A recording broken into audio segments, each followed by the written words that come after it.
Bonjour à vous, les jeunes apprentis aviatrices et aviateurs du BIA. Euh, L'examen se rapproche et comme vous le savez, il ne me sera pas possible d'assurer des cours en présentiel le vendredi et les mercredis, ce ne sera pas possible pour moi. Aussi, j'ai décidé en fait de vous proposer des petites vidéos relativement courtes pour chaque décennie à partir des années 80 pour terminer le programme et vous préparer au mieux pour cet examen que je suis sûr que vous allez réussir brillamment. Donc le compte à rebours est lancé et nous partons pour les années 80. 10, 9, 8, go for main engine start. 6, 5, 4, 3, 2, 1, and 0 and liftoff of Space Shuttle Atlantis, reaching the crest of its historic achievements in space. Houston, Atlantis is in the roll. Roger, roll, Atlantis. Houston is now controlling. The roll maneuver is complete. Atlantis is in a heads down position on. Alors les années 80, il faut savoir que de nombreuses technologies débarquent dans tous les foyers. Et à votre âge, on se promène tous avec des montres à quartz calculatrices pour certaines, et puis même aussi des montres à quartz avec un écran vidéo, une télévision.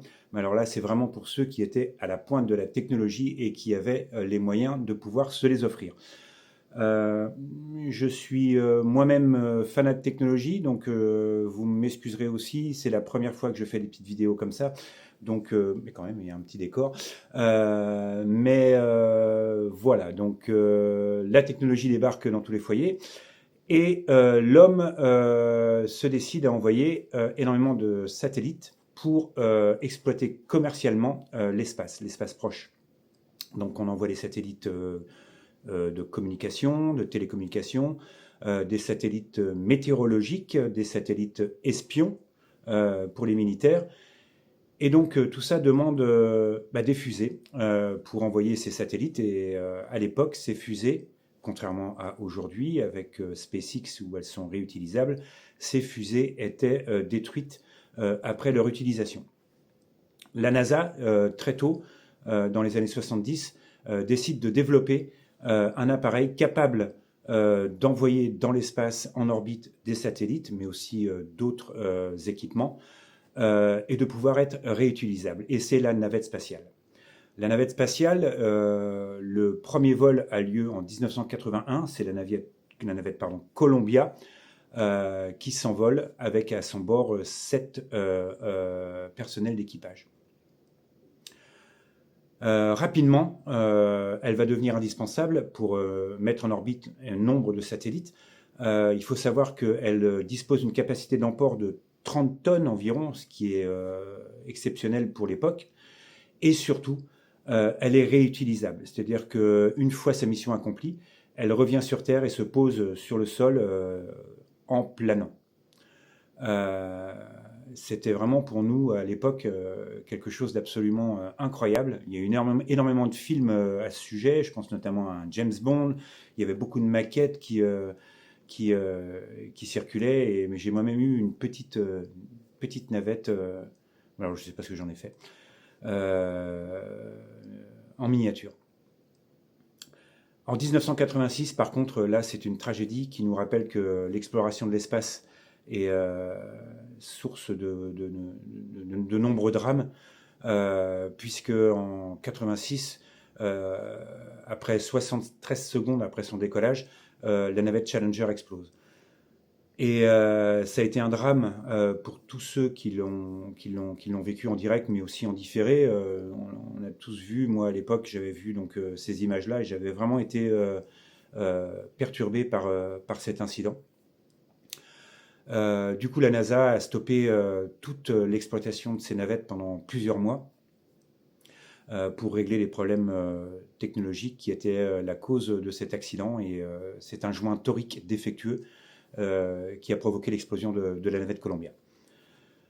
Pendant ce temps, les soviétiques, alors petit rappel, les soviétiques, ce sont les habitants de l'Union soviétique, donc de l'URSS, ça c'est pour vos cours d'histoire, Si vous entendez des petits couinements, c'est mon chien qui est juste à côté en train de dormir. Mais bon, c'est pas grave. Nous sommes dans l'espace. Lui aussi a besoin d'un peu de repos. Donc de leur côté, les soviétiques, eux, décident d'envoyer dans l'espace une station spatiale. Alors ça avait déjà été fait dans les années 70. Les Américains avaient envoyé un module qui s'appelle Skylab, je vous en ai parlé lors du précédent cours, qui était en fait le 3e étage de la fusée Saturne V, qui avait été utilisé comme un espace de travail et qui avait été placé en orbite durant les années 70. Mais en 80, donc, les soviétiques décident eux aussi de se lancer dans l'habitation permanente de l'espace et donc vont envoyer une station spatiale construite à partir de modules Soyouz qu'ils avaient déjà testés. Et en fait, c'est un assemblage comme un Lego de modules Soyouz et qui ont permis de valider des expériences par rapport à la présence de l'homme dans l'espace, mais aussi des expériences scientifiques sur les effets de l'absence de gravité sur diverses productions. Voilà. L'Europe n'est pas en reste, puisque à cette époque, l'Europe développe un programme appelé Ariane 1 puis Ariane 4, qui deviennent des lanceurs particulièrement fiables, économes, et qui permettent aussi d'envoyer des satellites en orbite. Parallèlement à ça, la France va avoir son premier astronaute. Alors on va l'appeler plutôt cosmonaute puisqu'il était à la base sur une mission soviétique. En 1982, Jean-Loup Chrétien séjourne à bord de la station spatiale Mir. Et en 85, Patrick Baudry, lui, est le 2e spationaute français à s'envoler à bord de la navette spatiale Challenger. Donc 1 an avant le drame de Challenger. Si on continue sur l'exploration spatiale, donc on a vu que pendant cette décennie, c'était principalement l'exploration commerciale, la commercialisation de l'espace qui était un enjeu fondamental. On a aussi des explorations, des missions scientifiques à destination notamment de la comète de Halley en 1986, avec toute une flopée de sondes qui sont allées à la rencontre de cette comète qui revient de mémoire. La mémoire, ça va être tous les 75 ans, mais je ne suis pas sûr à 100%, mais je pense que c'est ça, 75. Tous mes souvenirs sont bons, vous corrigerez si besoin. Mais dans tous les cas, en 1986, c'était le passage de la comète Halley, et les scientifiques en ont profité pour envoyer toute une flopée de sondes à destination de la comète pour analyser notamment son noyau et découvrir un petit peu à quoi elle ressemblait. On pense notamment à la sonde Giotto qui a pu prendre des clichés de la comète Halley. Voilà, je pense avoir fait le tour pour ces années 80.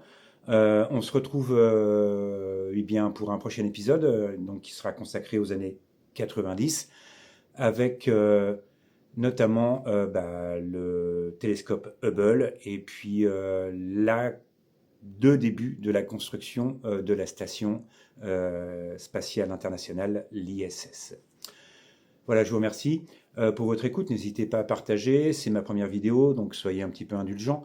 Elle dure à peu près 8 minutes. 8 minutes, c'est le temps que met la lumière pour parvenir du soleil jusqu'à la Terre et puis éclairer un petit peu vos petites têtes. Voilà. Je vous dis à bientôt et puis à la prochaine vidéo.